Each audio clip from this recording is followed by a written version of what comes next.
Sir Shivaji, మన సినీ నటులు శివాజీ చేసిన వ్యాఖ్యలపై మీ సమర్థిస్తున్నారా లేకపోతే వ్యతిరేక? సమర్థించడం ఏంటి అంత చెత్తగా మాట్లాడితే? ఒక భాష ఏంటి? అంటే కొంతమంది ఆడవాళ్ళంటే ఏమనుకుంటున్నారు మీరు? మీలో ఉన్నదే బయట వస్తుంది.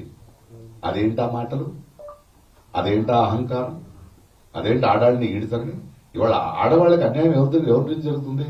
మగాళ్లే కదా, తరతరాలుగా మనమే చేస్తున్నది కదా. మీరు ఒక వేదిక మీద మాట్లాడుతున్నప్పుడు మీకు ఉండాలి.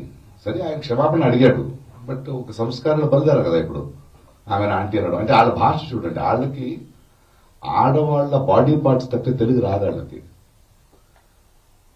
వాళ్ళ బాడీ పార్ట్సే మాట్లాడతారు. వాళ్ళు ఎంత సంస్కారాలు అనుకుని మాట్లాడుతున్నా అంత అసహ్యం అది. అనసూయ గారిని, అనసూయ లాంటి వాళ్ళని నేను సపోర్ట్ చేస్తాను. ఆడవాళ్ళని సపోర్ట్ చేయాల్సింది మా బాధ్యత, మా కర్తవ్యం అది.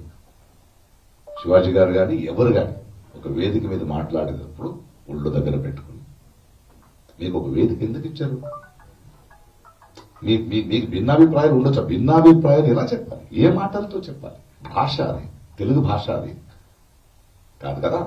ఆయన ఇప్పుడు సారీ చెప్పాడు, బట్ మిగతా వాళ్ళు వదలరు. అది స్టార్ట్ అవుతుంది. ఇప్పుడే ట్వీట్ చేశారు అనసూయ గారు, నువ్వు స్ట్రాంగ్ గా ఉండు, ఆ సంస్కారాల అసహ్యం తెలుస్తుంది నాకు. నన్ను అదే తిడుతుంటారు. ప్రకాష్ రాజు గారు మీరు ఎందుకు మాట్లాడరాళ్ళు? అమ్మని లాక్తారు, చెల్లిని లాక్తారు, కూతురు లాక్తారు. అంటే వాళ్ళ బ్రెయిన్ ఎక్కడుందో అక్కడే మాట్లాడతారు వాళ్ళు. ఖచ్చితంగా శివాజీ గారు చెప్పింది తప్పు.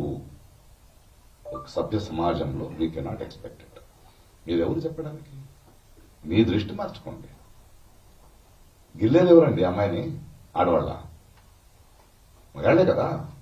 మరి నేను పోకులేలా చెప్పాలా గిల్లితే గిల్లించుకోవాలని? కాదు కదా, అన్యాయం కదా, అది తప్పది.